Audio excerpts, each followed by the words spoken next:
नमस्कार। राजस्थान में third grade, second grade school व्याख्याता विशेष अध्यापकों की भर्ती को लेकर इस वीडियो में विस्तार से चर्चा करूंगा। राजस्थान सरकार के शिक्षा विभाग द्वारा आरटीआई में दिए हुए आंकड़े, कितने पद सर्जित, कितने स्टूडेंट ने एडमिशन ले रखा, कितनी स्कूलें हैं और कितने पदों पर भर्ती हो गई, कितने पद खाली, इन तमाम आंकड़ों पर चर्चा करूंगा। राजस्थान सरकार के शिक्षा विभाग के अधिकारी कौन सी स्कूल, कौन सी विश्वविद्यालय, कौन से अध्यापक से गणित पढ़ी, वो भी हमें बताए। किस प्रकार से आंकड़ों में उलझाने की कोशिश करते हैं। राजस्थान सरकार ने अभी हाल ही में सुप्रीम कोर्ट में एक हलफनामा, एक एफिडेविट पेश किया। उसमें किस प्रकार से कोर्ट को आंकड़ों में उलझाकर गुमराह करने की कोशिश करी, जिस प्रकार से छात्र और अध्यापक का अनुपात निकालने की कोशिश करी, जो गणित लगाई, वो हमें भी बताए कि कहां पढ़ी, हम भी पढ़े। वो कौन सी परीक्षा पास करके अधिकारी बन गए, ये समझ से बाहर है, या डायरेक्ट ही भर्ती हो गए। क्या इतनी सी भी कानून की समझ नहीं, क्या इतनी सी भी गणित नहीं आती, क्या आरटीआई एक्ट 2009 के नियम की समझ नहीं है कि कैसे स्टूडेंट और टीचर का रेशियो निकालना है। क्या गणित लगाई, इनको तो कोई पुरस्कार देना चाहिए।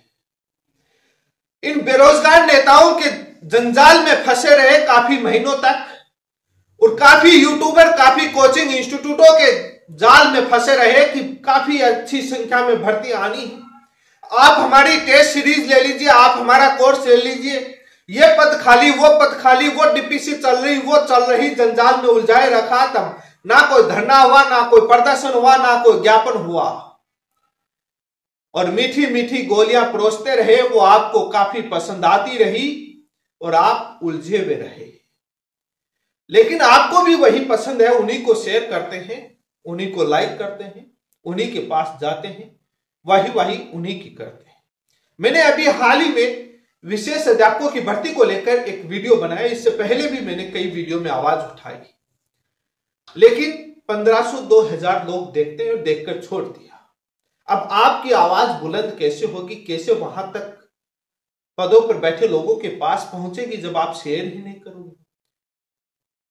इस YouTube चैनल पर तथ्यात्मक आंकड़े, कानून, फैक्ट, लॉजिक, रीजनिंग के साथ बात की जाती है, लेकिन आपको वो पसंद नहीं है। आपको वो पसंद है जो मीठी मीठी गोली परोसते रहे, हलवा परोसते रहे। देखिए, सरकार में इतने पद खाली, इतने पदों पर भर्ती होने वाली है, ये होने वाला, वो होने वाला। जब नहीं होता है तब बाद में बोलते हैं हमने प्रयास किया, कुछ हुआ नहीं।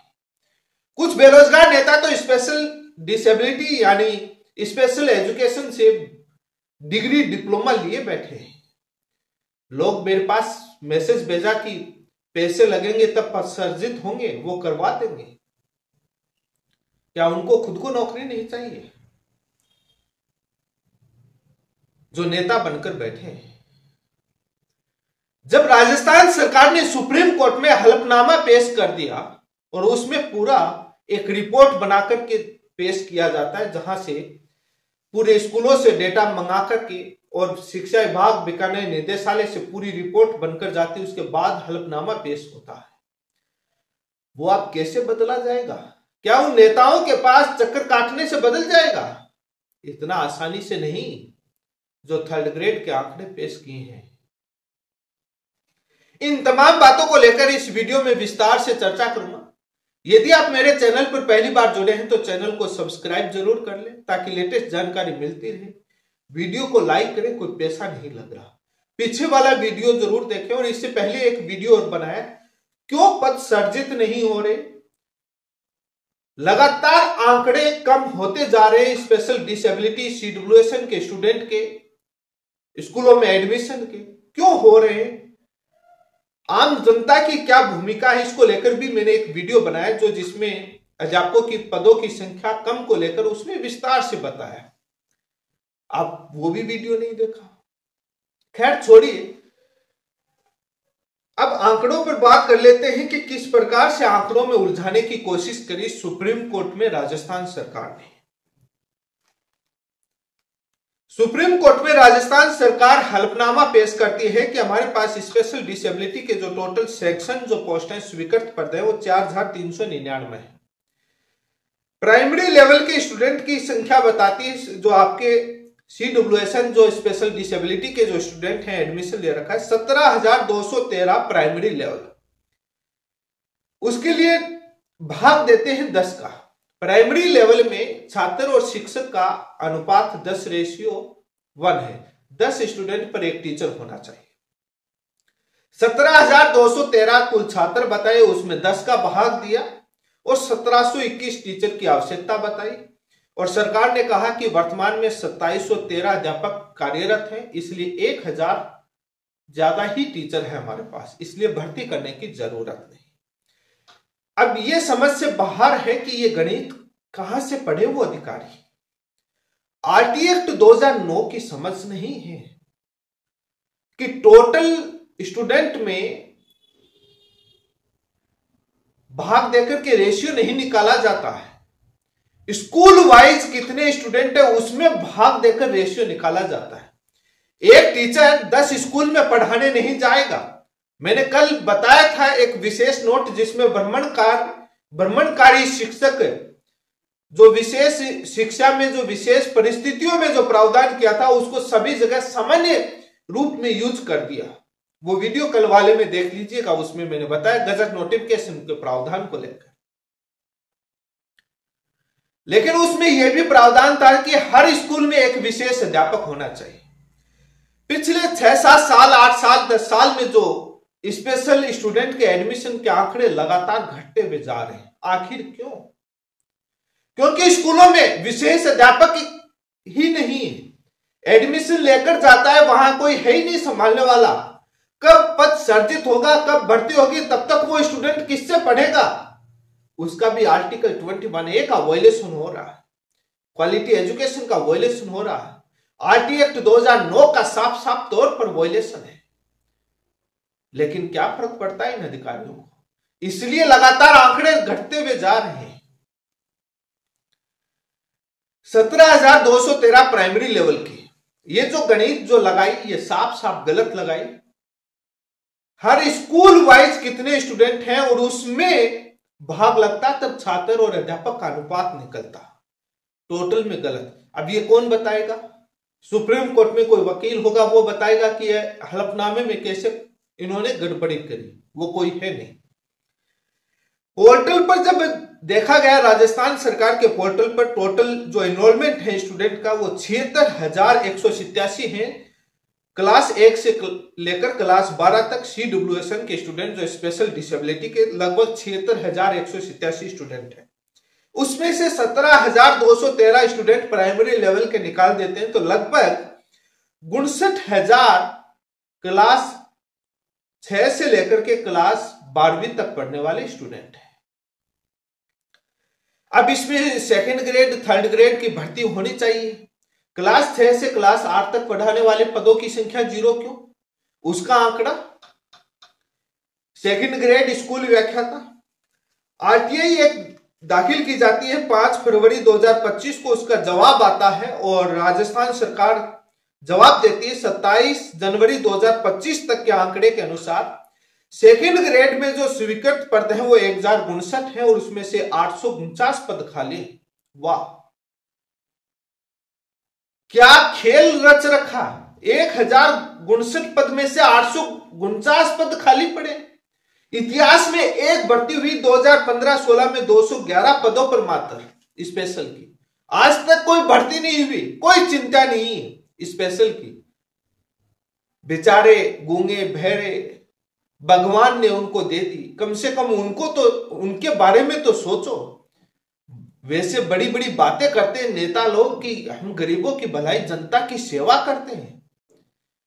अरे भगवान ने इनको कुछ कमियां रख दी, उनकी तो सोचो।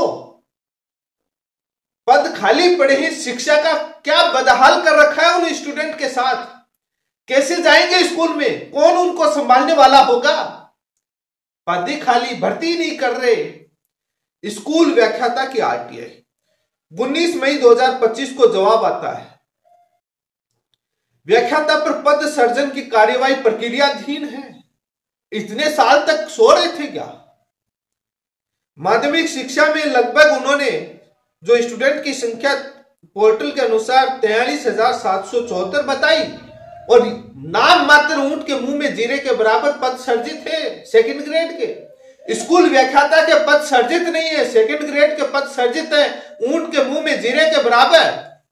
वही भाग वही गणित लगाते हैं। संस्कृत का मैंने कल बताया था, प्रावधान ही नहीं है विशेष अध्यापकों की नियुक्ति का। वाह क्या बात है। कितने प्राइमरी अपर प्राइमरी संस्कृत के सेकेंडरी के कितने विद्यालय हैं राजस्थान में, वो आंकड़े आपके स्क्रीन पर है। अब इन विद्यालयों के अनुसार इसमें कितने स्टूडेंट है उस हिसाब से छात्रों और अध्यापक का अनुपात निकलता है। लेकिन ये तो दूसरी ही गणित पढ़कर आए हैं जो किसी को नहीं आती, जो इस पदों पर बैठे हुए लोगों को वो गणित आती है। गुणा भाग आता है, बाकी तो किसी को गुणा भाग आता ही नहीं है।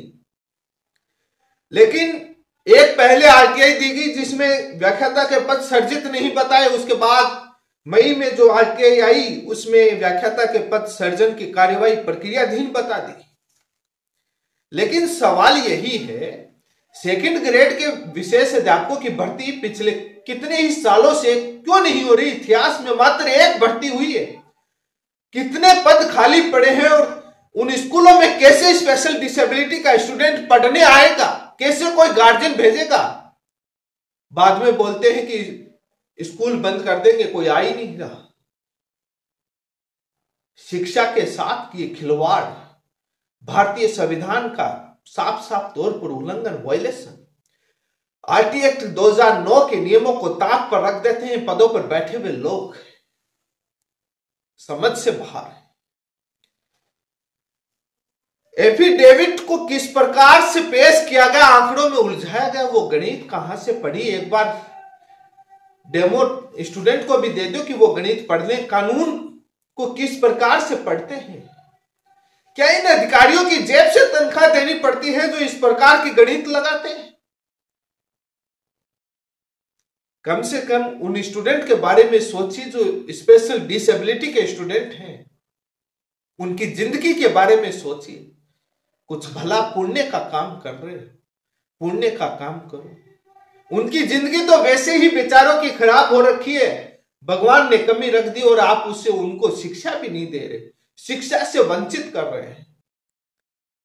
अध्यापकों के पदों के सर्जन में आप इस प्रकार से खिलवाड़ कर रहे हैं। क्या हाल होगा, क्या बदहाल होगा? कौन लेगा उन स्कूलों में एडमिशन?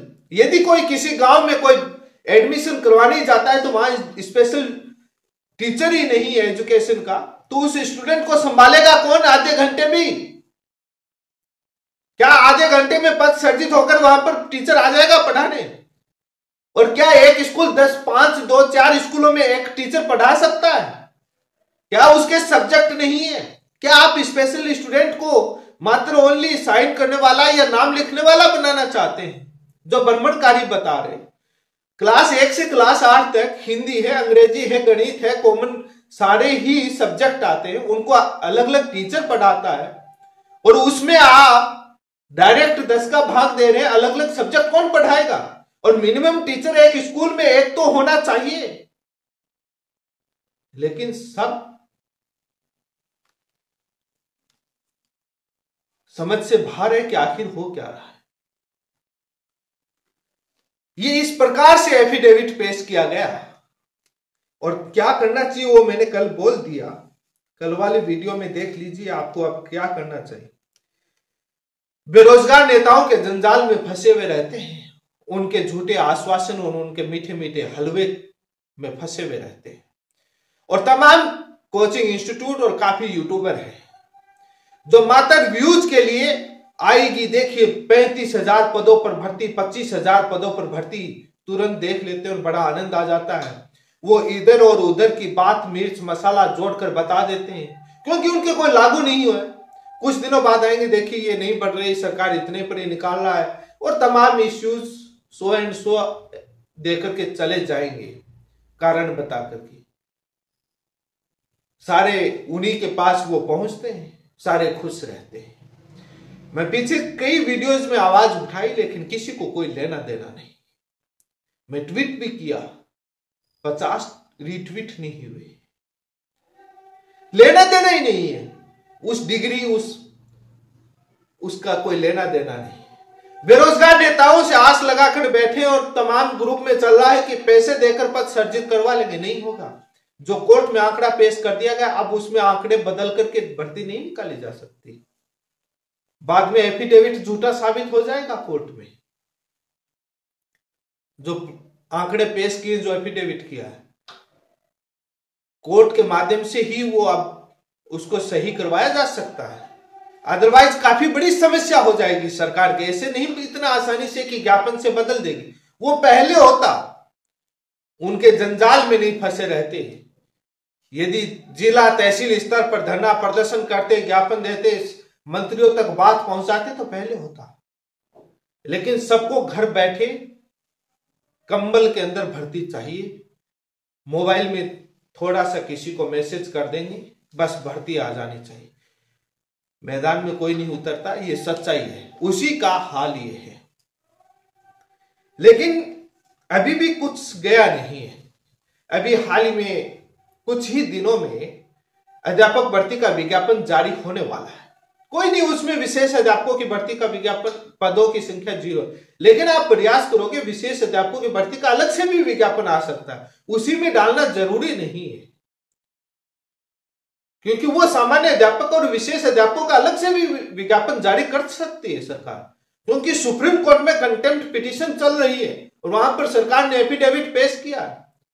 वहां यदि आप लोग आंकड़ों को झूठा करार देते हैं और सरकार को घेर लेते हैं, तो सरकार को सही तरीके से पेश करना पड़ा, तो बाद में सुप्रीम कोर्ट के आदेशों अनुसार उनको विज्ञापन अलग से जारी हो जाएगा। लेकिन घर बैठे कुछ नहीं होगा। सेकंड ग्रेड हो, स्कूल व्याख्याता हो, ना उन पदों पर भर्ती। आखिर क्या बताया जाए। लेकिन स्टूडेंट ने भी second grade, first grade school व्याख्याता के लिए आज तक कोई ज्ञापन धरना प्रदर्शन ही नहीं किया। कैसे होगा? एक बार करके छोड़ दिया। ये सरकारें एक बार 2 बार करने से कुछ फर्क नहीं पड़ता है इनके। वोट बैंक अलग समय अलग, उस समय अलग आ जाता है। और ये अधिकारी लोग नेताओं को बड़ा अच्छे तरीके से गुमराह करते हैं। इनकी गुमराह करने की कोशिश, इनकी जो स्टाइल है वो बड़ी एक्सीलेंट है। इसलिए आपको भी तरकशील बनना पड़ता है जब नेताओं के, ताकि वहां आवाज सही तरीके से जाए। इसी के साथ आप सभी का बहुत बहुत धन्यवाद। वीडियो को शेयर करें, लाइक जरूर करें।